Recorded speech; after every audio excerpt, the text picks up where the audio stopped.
आज के सीरीज़ में हम परफेक्ट कॉन्टिन्यूअस टेंस को डिस्कस कर रहे हैं, जिसमें हमने प्रेजेंट परफेक्ट कॉन्टिन्यूअस टेंस और पास्ट परफेक्ट कॉन्टिन्यूअस टेंस को कम्प्लीटली डिस्कस किया है। अगर आपने वीडियो नहीं देखी है तो उनका डिस्क्रिप्शन बॉक्स में मैं आपको लिंक प्रोवाइड करा दूंगी। और आज इस वीडियो में हम डिस्कस कर फ्यूचर परफेक्ट कॉन्टिन्यूअस टेंस। क्या होता है future perfect continuous tense? Future perfect continuous tense is used to explain a situation that is happening in a specific time in the future. Means that कोई भी situation जो कि किसी specific time में future में हो रही होगी। जैसे एक एग्जांपल देखते हैं कि वह सुबह से रो रही होगी, तो हम यहाँ पे क्या देख रहे हैं कि रो रही होगी, हम फ्यूचर की बात एक्सप्लेन कर रहे हैं। और यहाँ पे हम टाइमिंग देख रहे हैं कि सुबह से, यानी कि यहाँ पे भी हम सिंस और फॉर का यूज़ करेंगे और सुबह यानी कि टाइमिंग के साथ चल रहे हैं, तो ये क्या हो जाएगा फ्यूचर परफेक्ट कॉन्टिन्यूअस टेंस कि वह सुबह से रो रही होगी। या हम कहें कि राम 2 घंटे से घूम रहा होगा, या हम बोले कि मीना सुबह से गाना गा रही होगी। तो ये सब किस में आ रहे हैं? फ्यूचर परफेक्ट कॉन्टिन्यूअस टेंस में। अब देखते हैं कि हम इन सेंटेंसेस की पहचान कैसे करेंगे, आइडेंटिफाई कैसे करेंगे। तो जिन सेंटेंसेस के लास्ट में रहा होगा, रही होगी, रहे होगे और प्लस टाइम गिवन हो, जैसे हमारे पास अभी तक प्रेजेंट और पास्ट परफेक्ट कॉन्टिन्यूअस टेंस में होता है कि टाइमिंग जरूर मेंशन हो और साथ में से का यूज़ हो रहा है, तो वहाँ पे हम क्या कर रहे हैं कि फ्यूचर परफेक्ट कॉन्टिन्यूअस टेंस। यहाँ पे हमें याद रखना है कि रहा होगा, रही होगी और रहे होगे।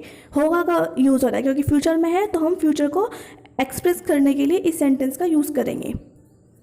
जैसे हम कहें कि राहुल सुबह से गाड़ी चला रहा होगा, या हम कहें कि वह सुबह से गाना गा रही होगी, तो यहाँ पे हम देख रहे हैं कि होगी, रहा होगा, रही होगी, इन सब चीज़ों का यूज़ कर रहे हैं, तो ये आ गया परफेक्ट कॉन्टिन्यूअस टेंस। और साथ में हम यहाँ पे टाइमिंग का यूज़ कर रहे हैं, तो यहाँ पे हम सिंस और फॉर का यूज़ करके टाइमिंग का यूज़ करेंगे। तो आइए अब स्ट्रक्चर देखते हैं कि हम कैसे इन सेंटेंसेस को फ्रेम करेंगे, कैसे हम स्ट्रक्चर में इनको फ्रेम करेंगे। आइए देखते हैं। Subject plus will plus have plus been plus verb की फर्स्ट फॉर्म के साथ ING plus object plus since and for plus time. यहाँ पर हम देख रहे हैं कि जो हमारे पास फ्यूचर परफेक्ट कॉन्टिन्यूअस टेंस है वो भी 2 टेंसेस से मिलकर बना है, परफेक्ट एंड कॉन्टिन्यूअस टेंस। यहाँ पर भी परफेक्ट यानी कि फ्यूचर परफेक्ट में जो हमने हेल्पिंग वर्ब को यूज़ किया था विल हैव को, उसी तरह से हम यहाँ पे भी यूज़ करेंगे। और कॉन्टिन्यूअस टेंस में जैसे हमने वर्ब की फर्स्ट फॉर्म के साथ आईएनजी यूज़ किया था, सेम उसी तरह यहाँ पे यूज़ कर रहे हैं। तो आइए देखते हैं कि सब्जेक्ट तो हमारे पास सेम रहेगा। अब यहाँ पे हम क्या कर रहे हैं, विल और हैव को यूज़ कर रहे हैं as a perfect, okay. Plus been जैसे हमारे पास पहले 2 टेंसेस में रहा है, प्लस वर्ब की फर्स्ट फॉर्म के साथ ING plus object since and for plus time.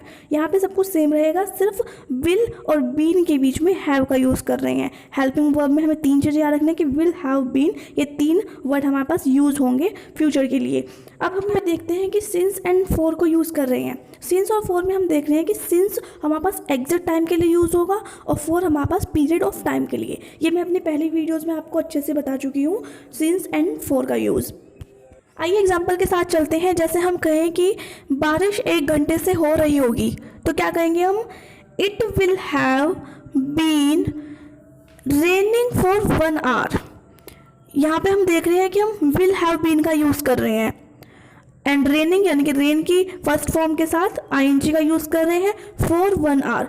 1 our मतलब पीरियड ऑफ टाइम है, उसके लिए हम फॉर यूज़ कर रहे हैं। तो सेंटेंस है it will have been raining for 1 hour. देखते हैं कि हम कहें कि मोना 9 बजे से अपने ऑफिस में काम कर रही होगी, तो क्या आएगा, Mona will have been working in her office since 9 o'clock। यहाँ पे हम देख रहे हैं कि यहाँ पे सिंस का यूज़ कर रहे हैं क्योंकि हमारे पास एग्जिट टाइम है, 9 o'clock एग्जिट टाइम है ना, तो यहाँ पे हम सिंस का यूज़ कर रहे हैं। देखते हैं कि टीना सुबह से रिपोर्ट लिख रही होगी, तो क्या आएगा, Tina will have been writing the report since morning. Ram 2 घंटे से घूम रहा होगा, तो क्या आएगा कि Ram will have been walking for 2 hours।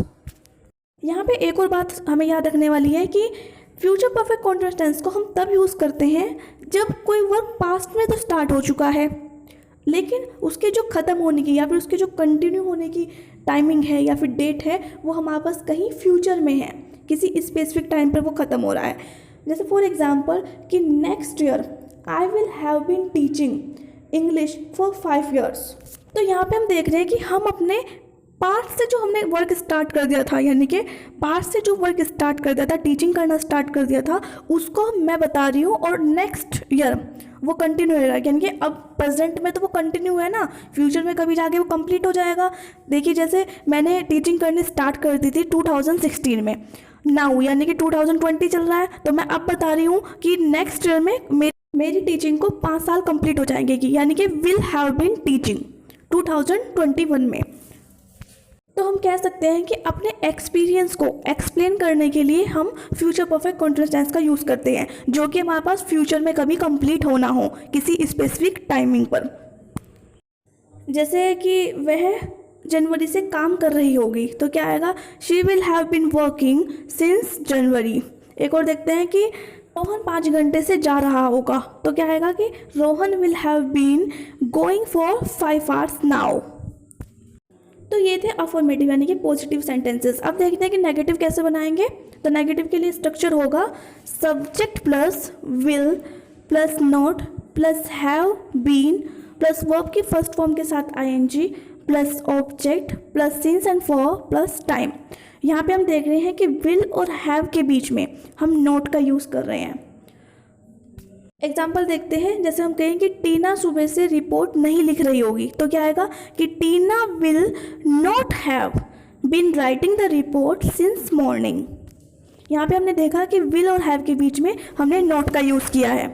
जैसे कि राम 2 घंटे से नहीं घूम रहा होगा, तो क्या लिखेंगे, Ram will not have been working for 2 hours. यहाँ पे भी हमने देखा कि हम नॉट का यूज़ कर रहे हैं विल और हैव के बीच में।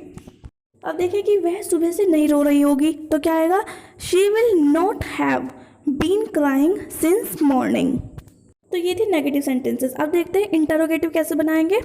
तो स्ट्रक्चर होगा हमारे पास इंटरोगेटिव का will plus subject plus have been plus verb के फर्स्ट फॉर्म के साथ ing plus object plus since and for plus time.